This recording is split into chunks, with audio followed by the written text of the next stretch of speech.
Have you ever found yourself leading others while quietly grieving because someone you've never fully had the space to process has passed on? Have you ever felt like a loved one left you a message or even a mission that you're called to carry on in their absence while you are still here on earth? What if, with the right support or just a moment of daily inspiration, your life as a leader could feel just a little lighter, a little more grounded, even in the midst of this mission or this grief you may be facing? Listen, if your head nodded yes during any of those questions, or you simply feel a tug in your heart that resonates with what I'm sharing with you, then this episode is exactly what you have been hoping and praying for. And I'm telling you that we are joined by a very special, enlightened guest who is here to tag team with me to help guide you through this process. What's good, Elevation Nation, and welcome to the Elevate It podcast, where it stands for inner tugging, the divine pull within that guides us in self-awareness and relationships and spiritual unfolding through inner work. I am your host, Christian F. Johnson. Are you ready? Then let's go. Listen, my guest today is someone whose life and message are an invitation to presence, healing, and intentional living. She is an author, a speaker, a transformational coach who helps people around the world reclaim their power of presence by choosing how they live their moments, with an emphasis on mom and moments. Listen, inspired by the loss of her mother, she transformed her deepest grief into a global message of gratitude and purpose. Her book, Choose Your Moments: How the Sudden Loss of My Mother Taught Me How to Live, as a part of a memoir and a mindset that guides, offering inspiration for everyday life. Listen, with a backstory in psychology, neuroscience, quantum success coaching, and she also weaves in science with the soulful help to break free from the autopilot and the life to live greater with intention. Originally from the U.S., now living and joining us today from Madrid, Spain, our special guest is here to share with us how even in the face of loss, we can lead, we can live, we can love moment by moment. Listen, Elevation Nation, please help me welcome my new friend, Elizabeth, to the Elevate It podcast. Welcome, welcome, my friend. Thank you. Thank you very much. My pleasure. How are you? I'm good. How are you? Today's your day off in Memorial Well, kind of, but the mission still carries on, and it's times that I get the opportunity to sit with someone like you that makes it all worth it. So this isn't really like work right here. Now, what happens after this is a little bit of work, but this right here, this is fun. This is empowerment. This is what it's really all about. And so I want to say, first off, thank you so much for joining us on the Elevate It podcast and taking your time just to speak life into us. So I want to get right into it if you're okay with that. Of course. Thank you very much. Thank you for having me. My pleasure. So I need to know, okay, with this book that I just introed and talked to you about, why this book, and what was the divine tug or pivotal moment that led you to write Choose Your Moments? Well, I love that you call it a divine tug, because it was exactly that. In the beginning of the book, I take the reader through a 24-hour period when I'm home in the U.S. As you mentioned, that I'm from the U.S. I'm from New Jersey, but I live in Spain. And I do go home Christmas, summer, and, throughout the year. But I take the reader on a journey when I was home in the U.S. visiting, and my mom died suddenly, up until the moment I was alone with her the night before the funeral. And I literally got a download, let's call it that, of that life is a series of moments and we get to choose how to live them. and that often the things we think matter don't. All that matters are the moments. And in the situation, obviously, I was, devastated, shocked, all of that when my mom passed. So I started thinking to myself, what did we do these last few moments, not realizing that they were her last moments, and asking myself the questions, did she laugh? Did she read a good book? Did she drink tea? She loves tea. Did she see a sunrise or a sunset? And really, what I was asking myself were her last moments enjoyable or meaningful? And I never realized the emphasis of moments before, until I saw my mom there the night before the funeral. And I really got that message full body, that often the things we think matter don't, and all we have are moments. And now, of Oh, I course, love I'm it. calling them moments with capital MOM for mom. Oh, 100. I love it. I love it. I love it. And I'll tell you, for me, I lost my biological father at a very young age of about 5 or 6. And so I still have my mother, and she's going to watch this, and she's alive and well, and she's amazing. Also, still have my mother-in-law and a grandmother on her side as well. Have been blessed, but I lost some other mother figures, who were like aunties and different things like that, who have been in my life. And so a part of that grief process, as well as, to be honest with you, when I heard your story, I have some very close friends. I think I shared this with you, who both have lost, their mother, and their leaders, and they're rocking it out. But I also know, and they would say this publicly as well, that it has been very difficult for them, right? Nothing like losing a parent and still being a leader and doing what needs to be done. And so Or we've just had even still being a human being. That was my question. Forget about leading or excelling or anything like that. How am I actually going to continue to live? And I guess I've been lucky in the sense that I didn't have major losses, and my first major loss was, besides grandparents and things like that. But my first major loss was my mother, and that is a major one. And the first line of the book says it's inevitable that death is a part of life, but what if it was death itself that taught us how to live? And that's really Mm, exactly what happened to me. In that, yeah. in this experience, I learned how to live better moment by moment, as we were saying before.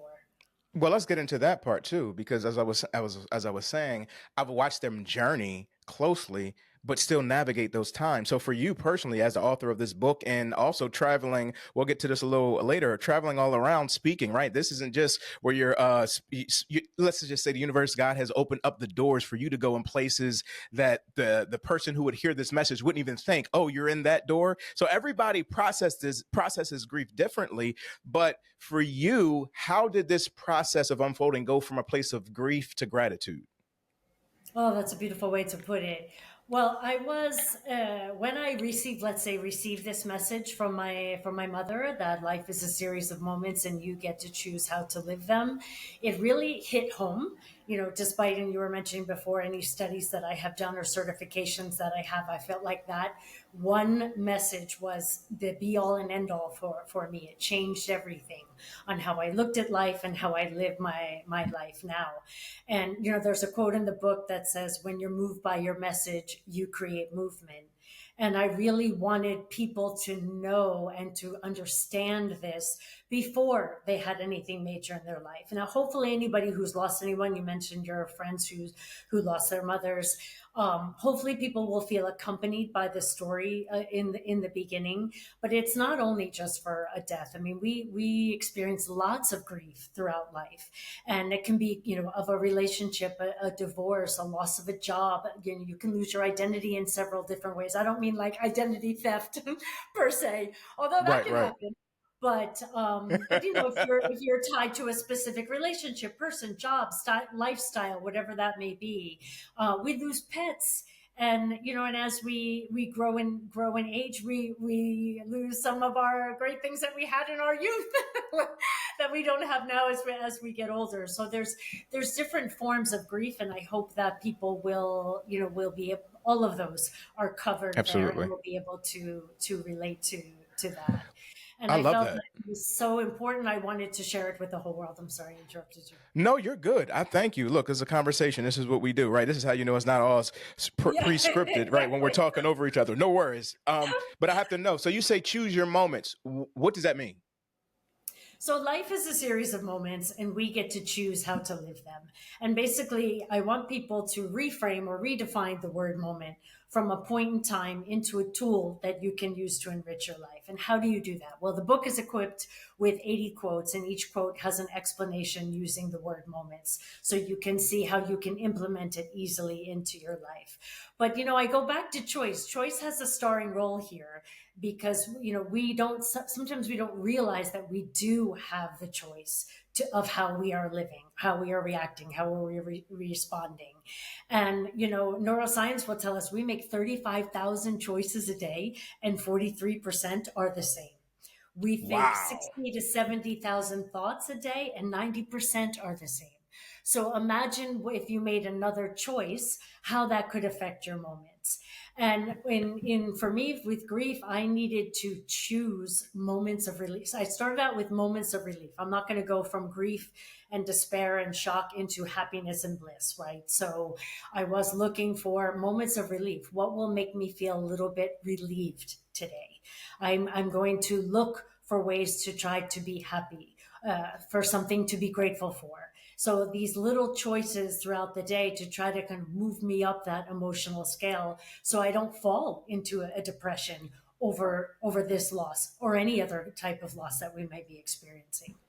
Wow, I'm gonna pause you there because I think that that's the power. Because I was just getting ready to ask you. You say life is a series of moments, and you get to choose how to live them. And so I was going to ask, well, what does that actually look like every day? And you're starting to give me a glimpse of that. So I want to go a little deeper because Elevation Nation, I know you're watching. I kind of hear you right in my head. You're kind of like, okay, that sounds good, this and this. But I've been dealing with this for this long, and everybody is different and all those things. But I think that some of these principles remain the same, especially because Elizabeth says, hey, there is the power of choice. Like we can choose to elevate our vibration to go to a higher level. We can choose to move forward in this, and we can choose to go moment by moment and choose. I would say it this way: fix your thoughts on things that are pure, righteous, and a good report. Meaning, there's a time when you can remember that person in love. You can remember them in their sickness. You can remember this. You can remember that. But it's a step by step, day by day process, and you literally are climbing sometimes out of that emotional roller coaster or that ladder because you can wake up heavy in your chest, feeling sad, low, and down. But you got a full day where you're, again, the emerging leaders that we talk to, they're leading, they're talking, they're doing this, they're doing that. You still have to show up, but you can make a choice by choice. And sometimes it's simple as, you know what? I woke up this morning and I choose gratitude in that way. A lot Or of times I that can, that is good enough. Really, I'll get out of bed. I will brush my teeth, and you said so many things. I want to react to all of them, but let's start with the ones of your listeners. It was good of your listeners, right? And the ones who automatically have a doubt. And I understand that. Well, what about my situation? I mean, the first thing I would say, and there's a quote in the book that says, "Put limits on your limited thinking." And sometimes we have a tendency to argue for our limitations, right? But I can say to you, but my mom died. And how are you going to answer back, right? Of course, there's nothing worse than that, or this happened, or that happened, and the stories can and the situations can be worse and worse. But we have a choice on how we want to deal with that. And there's another quote in the book that says the difference between reacting and responding is just a few seconds. So of course we're all going to react to things in life. I mean, our emotions, I think, respond 400 times faster than our yeah, intellect. So of course we're going to react, but maybe stop yourself and say, how do I want to respond to this? And then when you're powerful. asking about, what does it look like on a day-to-day basis?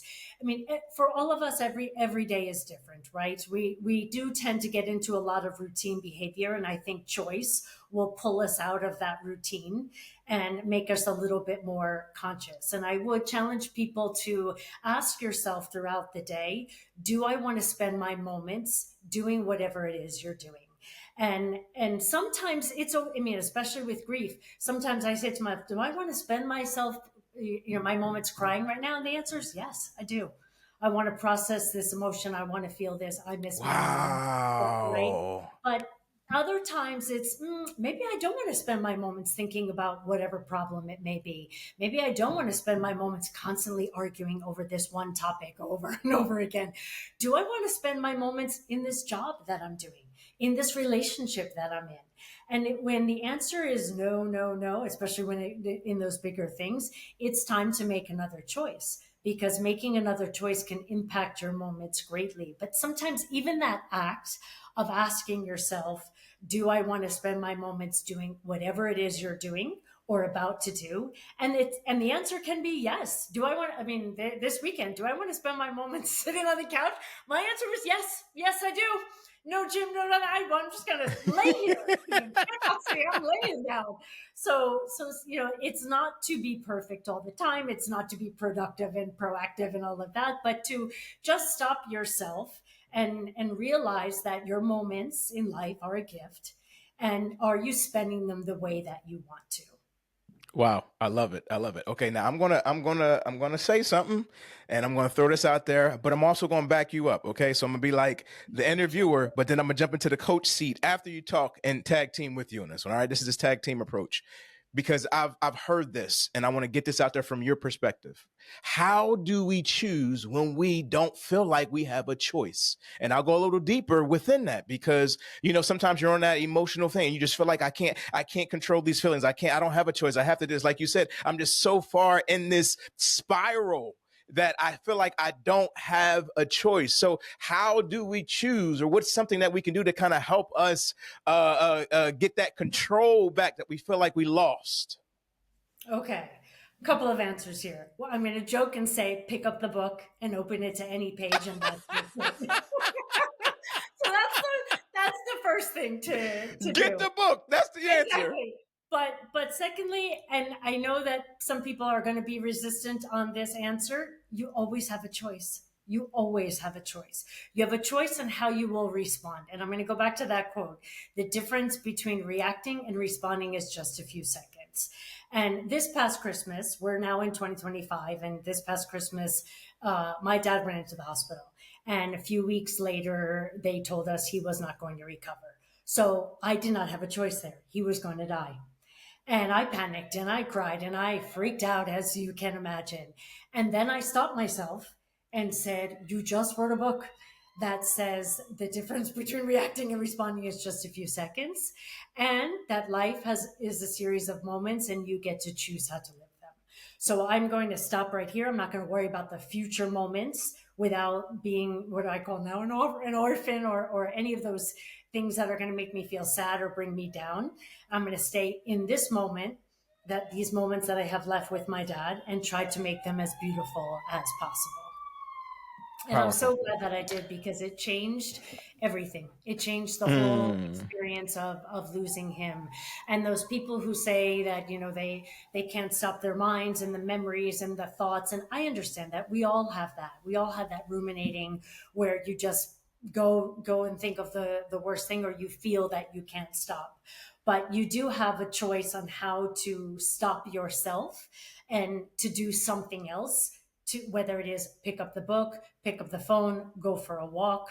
I mean, there's plenty of things that you can do to help to change your mind. There's a quote in the book that says, if you change your mind, you can change anything. And to, take that step. There's another quote that says, sorry, I'm full of quotes now. When you take a step, the path appears. And sometimes if you just take that first step towards your healing, or towards feeling better, or look for moments of relief. But I would Yes. say that we really do have a choice, even in the worst circumstances. So I couldn't change the fact that my dad was going to die, but I could change how I was going to experience it. Powerful, powerful. So I'm a tag team. Tag me in, okay? Air tag, all right, from Spain to PA, okay? So, yeah. So for me, I'm gonna tag team with that. And when you said it's just about taking a second, see, for me, it's sometimes I just need something so simple and practical. I teach my clients this as well. Is just breathe. Like if you need to be reminded that you have a choice, that's why I love meditation. Take an intentional breath. I mean, just inhale, hold for 4, and release. But that right there is a choice. That's what I Yes, mean, that's what I'm right? saying So too. So that's where I'm going at. But sometimes we need the reminder that we have the choice, and that's a good reminder. You're breathing. We're talking. Look, your body's doing it by itself. Okay. Okay. Now you could sit there and hold that breath, but if we don't, we're going to join the one that we're grieving. So we have to come from that place and just say, look, I now have that control and nothing else I control. I want to bring this back. And sometimes we have to remind ourselves. And that's why I love the area of spirituality, because yes, there are some things I can't control and deal with it. But being one with the divine creator, whatever name you want to go ahead and give it, you realize that there's an opportunity that we have. And even breath is cooperating and releasing. We can take that choice to realize that there's so much going on outside of us that can be a form of a distraction that we're taking on and putting on so much pressure that is not belong to us. So for me, just reminding myself that, you know what, you can breathe it. And when you breathe in, that's newness. That's a new choice that I made. But when I release that, I can make the choice to release what is no longer serving me. As a matter of fact, I encourage somebody to put that in the chat section. If you're in YouTube and if you're just listening to that, then you can tell it to yourself. Be at that place to remind yourself, I have the choice and I'm going to release what no longer serves me. This is what I love about what Elizabeth said. She said, I sometimes want to cry. Yeah, of Like course. I have the choice. And sometimes you don't need an excuse. You have the right to cry. Man, woman, boy, girl, whatever. You have the choice to do that. And if you want to do that, I just encourage you to set a timer and let yourself know, hey, I'm going to take the next 15 minutes and this is what I'm going to do. And I'm going to release this and I'm going to enjoy this moment. What's his grief? Sometimes it can be healing for you to have that moment and those tears to flow in that place. So this is what I love about the book as well, because there's constant reminders of the choice. There's constant reminders where I can breathe and then I can read. And so I'll pull back a little bit so that I can tag team and tag Elizabeth right back into this conversation. Tag, you're it. Exactly. I agree with you. I agree with you on the choice, and we don't realize how powerful choice really is. And you're saying, you're using breath, and I use the word moments. I think that when I, and obviously because of my book, but when I get to that point of, I think moments, life is a series of moments, and I get to choose how to live them. What am I going to do with this moment? How am I going to calm myself in this moment? How am I going to react in this moment? So I understand you, and I love your idea of breathing. It's a fantastic thing to do, and it brings you right back into the present moment again. Okay, I have to ask you this. So maybe there's somebody out there and they're saying like, I've dealt with a complicated or strained relationship. So, I get it when, you've loved your loved one, whether it's your mom, whether it's your father, whether it's a brother, sister, whatever the case may be. That's one type of grief. But the person who has had that complicated relationship with the person that they're grieving, what would you say to them and how can your book help them move forward? Well, the complicated relationships and then grief, oof, it's a double whammy.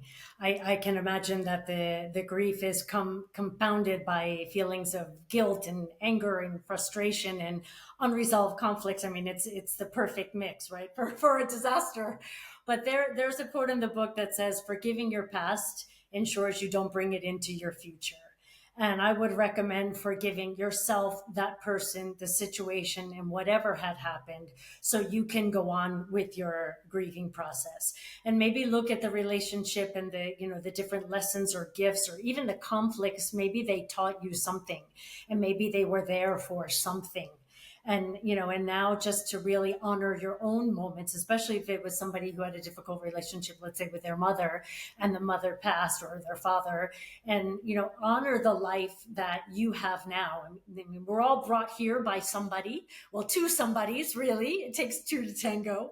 So we're always brought here by somebody, and maybe just honor them for that, for the fact that you're here, and then honor your moments, honor the rest of the moments that you have in this life. And hopefully that strained relationship will start to make sense to you later. But I would, at first, obviously, forgiveness is the key here. There's another quote in the book that says there's a giveness in forgiveness, and you want to give to yourself in this respect, because regardless of whatever might have happened, that when you forgive someone something, you're doing it obviously for yourself. You're releasing yourself of any pain or problems or issues or bad memories. And, that's a great gift to give to yourself. That's powerful, and I love that. I love that so much. Do you believe that grief can be a catalyst for growth? And if so, then how has that served you? I definitely think it's a catalyst for growth. It has been a catalyst of my growth incredibly.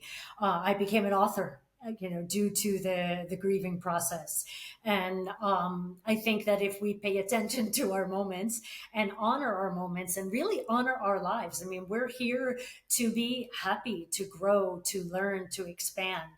And it's hard to do that when you lose the foundation, let's say, of your parent or a relationship or whatever it is that you're considering your foundation that you're grieving.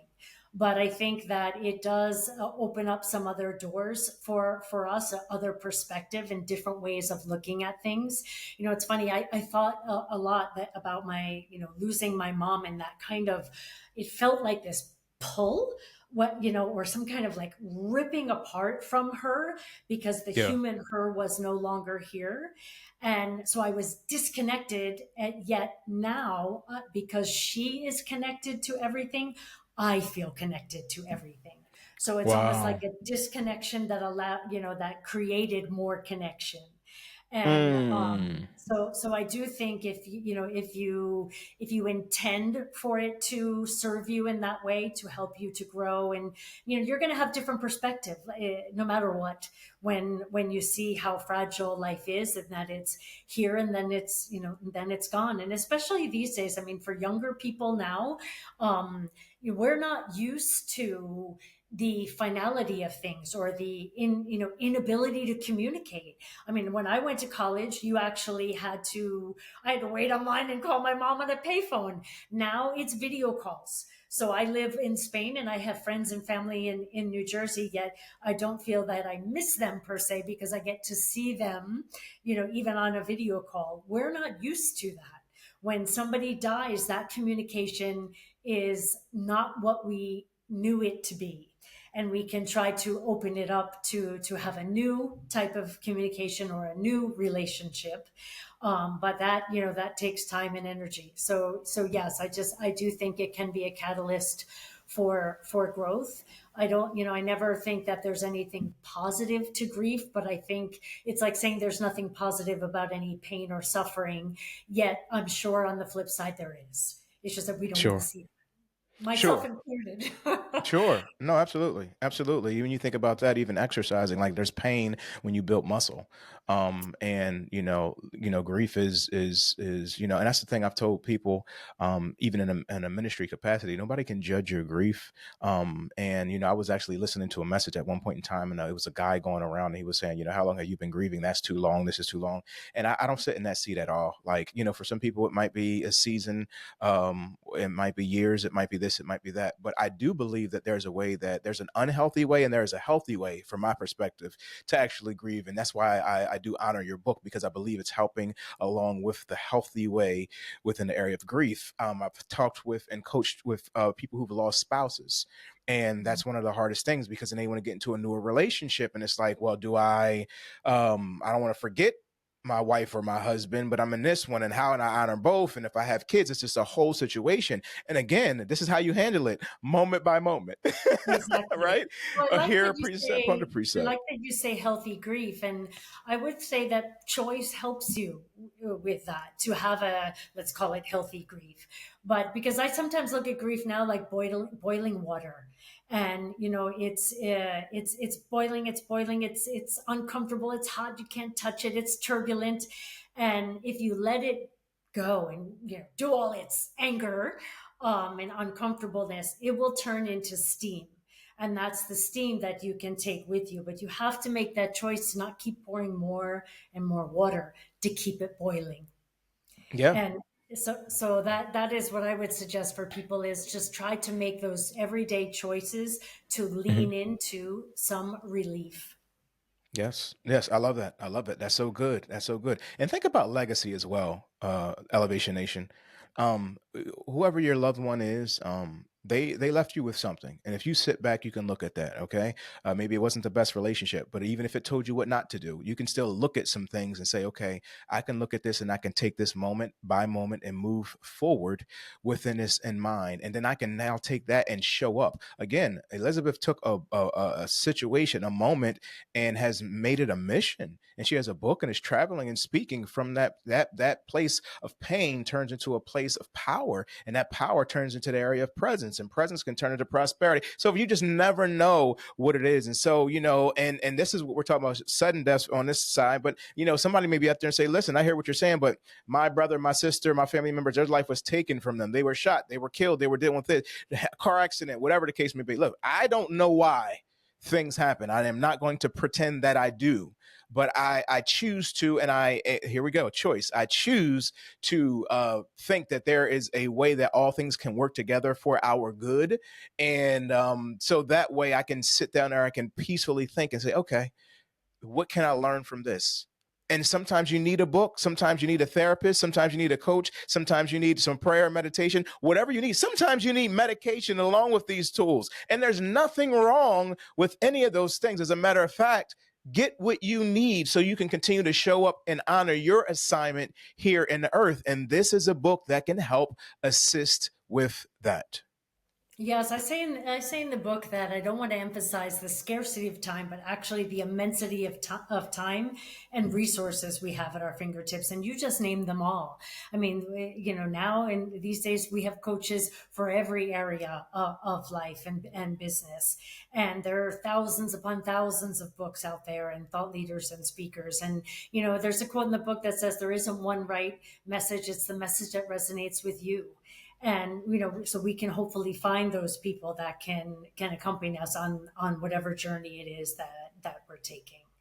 Powerful, powerful. So you said earlier, okay, that you lived in New Jersey, okay, and now you're in Madrid. So you've lived and worked across cultures from the U.S. to Madrid, and I guess I want to know what have different cultures taught you about grief Oh, and presence? Yeah. that's a great question. There's an expression in Spanish that they use when somebody dies that we say in English, "I'm sorry, my condolences," and they say, "I accompany you in the sentiment," or "I accompany you in the feeling," and I absolutely love that because Wow. yes, the accompany, that word just does it all. Can you say Um, it in Spanish for me? yeah, I don't say it as well. I don't have the best accent, but te acompaño en el sentimiento. Okay. Okay. Okay. Thank you. There's another thing that a Spanish friend said to me that really made me think, which was, again, it was in Spanish. Feliz vuelta al sol is what she said. And it's happy journey back to the sun. And what it Mm. made me realize is that when we go through these, I mean, we are lights, right? I mean, we're spiritual beings living a human experience. So we're all lights here. And when you go through these, especially dark experiences like grief, when you come out the other side, you're brighter because of it. So I loved that idea of safe journey back to the sun, back to the brightness again, and it will be even brighter. So Oh, I now I'm love it. saying to people, may your sun be even brighter. Um, Yes. Yeah. I love that. I love that because the light represents for me it's that illumination as well. All right. So exactly. even that enlightenment, that illumination, whatever way you want to go with that, far as your area of spirituality, even for me, looking at for me the scriptures and even like the Bible is concerned, like in the beginning it says in Genesis that it was darkness that was hovering the face, but then it said, let there be light. There was an illumination. There was a place that says in the midst of what I'm dealing with, in the midst of the absence of light, the absence of this, like now I'm coming back to a place, and from there there's creation, and so you get to co-create with that presence, with that peace, and with that posture where you are now, and you still have the moments that you have from the one that has gone before you. So that's a beautiful, beautiful saying, and thank you for sharing that. That's powerful. That's powerful. Yes, I um, really liked it. I mean, I never lived in Russia or Ukraine, but I worked with a lot of Russian and Ukrainian skaters. And I know that there's the 40-day grieving period. So, and I don't remember exactly what the ritual is if you light a candle every day, but I also think that that's really nice because it's every day dedicating some time to your own healing journey. In honoring that person. And I see now at home in the U.S. that we're doing celebration of life instead of Yes. funerals Yes. per se, right? So, Yes. so I think there's all different ways to honor it and to realize that it is a sacred process and to look at it like a sacred process for yourself. And your grief is the sacred process, however it is that you want to, hopefully in a healthy way, express it and go through it. Yeah, here's something that's funny. I shared this with somebody I was coaching in this area, and I said to them, so again, my father has passed for years. My biological father. I want to differentiate because people will hear me talk about my dad and my mom remarried, so we don't do stepdad. That's the one that's here is my dad. But anyway, so my biological father, like I said, had passed. So I still, from time to time, around his birthday in October, I have those moments. Okay. Now, again, we're talking about 30 plus years ago.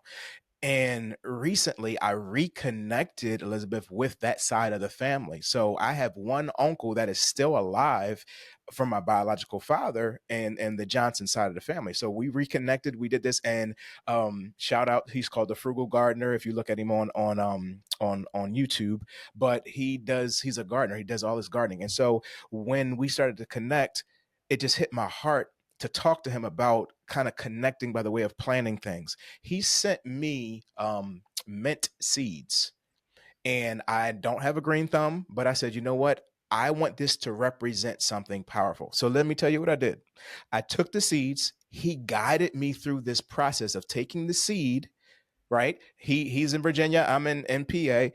And I started planting this mint seed. I named the plant Zoe, which means life, and now it's something that represents life for the Johnson side of the family, a reconnection with my uncle, and an honoring of my father that had passed. And at any time, I get to go back and cut off when it's time to harvest. And I get to take that mint and I make tea and I make this and I make that from it. And it's something that I took that was a very, very sad time. Now, every moment, every day, I look at that plant and represents something different for me. And so I'm just saying that to say, maybe there is something that you can do as a plan, or it's something for you, it's something else that you can think of the life and the legacy as opposed to maybe the absence of the physical being here. And so I just wanted to share that because it Exactly. really That's aided in beautiful. healing. Yeah. Yeah, no, Yeah. it's really beautiful. I love that. I love that a Thank lot. And there's plenty of things that we can do. People suggest, grief therapists do suggest, starting to do rituals. So my sister started collecting shells anytime that she was on a beach. And that you. was, Oh, she has this jar full of shells for my mom. So I wow. think there's nice things like that you can do to help yourself, feel connected. I got a great piece of advice from somebody when I was grieving, and they said to me, stop looking for them where they're not. And yeah, even when I say it, I get like, oh, and that is a lot of the pain Woo! because I would picture them at home in the house, my mom in her house or my dad at home, and they're not there now. So then it becomes like, how can you connect with them where they are? And obviously that opens up a whole nother conversation of what people's beliefs are and about, Yeah. yeah. But I find comfort in the fact that um, okay, I'm not going to look for them where they were, but I can look for them where they are and try to find the connection and the communication there. Wow, wow, wow. Okay. So, Elevation Nation, look, at this time, I got a couple more questions, but I want you to go ahead, if you haven't already, subscribe to this channel. And also, this is one that I want you to take and bookmark this particular episode because it's the one that you can go over again and again and again, and it will begin to speak to you. Because maybe today isn't the day you're dealing with the area of grief in that way, or maybe it's a good day, but this is one you can go back, and when you're going to go ahead and get the book, that's the her book is going to be in our description area, and we'll tell you about how to go ahead and get those as well, but we will put a direct link there. This is that time, this is that evergreen content that can minister to you right where you are. And so, Elizabeth, I want to know, what's one moment from your book that still speaks to you today? There's a quote in the book that says, "You are the artist and you are the masterpiece." And I love that one because it reminds me that I have the power to create my life every day. And for it to be whatever I want it to be. And I've kind of lived that already, living in New Jersey, working in different industries and countries, and then moving here to Spain. I've designed this type of life, but I feel it's very empowering for people to realize that you can create your life. Obviously, starting with positive thoughts and choosing your moments. Some that I have been going back to are "We are the story we tell," to be very Hmm. careful on how I'm talking to myself or about myself or any situation that I'm in, to be careful of my words. And "Where you are is a temporary place," and Wow. to realize that the grief that I'm in will pass. I also have a quote in there that says, "Time has the hands of a surgeon," and it's true. Woo. Yeah, that one is true. That one helps. That one helps a lot. But to know that the grief that I'm in, or the situation that I'm in now, is temporary, and that the better days are always ahead. And if I make that choice to really pay attention to my moments and choose my moments, and engage in my life and my life experience. And I look at it also as a way to honor my parents. I mean, you don't know them. They're two people that have been on this earth and this world living, and now they're not here, but I'm here, and they brought me here for something. So I think it's amazing that my mom left me with this incredible mission. Yes. We used to joke back when Oprah Winfrey had her show, and I loved it, and I was always watching it. And my mom used to joke and say, "Oh, I don't need to watch it. I already purposed. I did my purpose. I had kids. That's my purpose."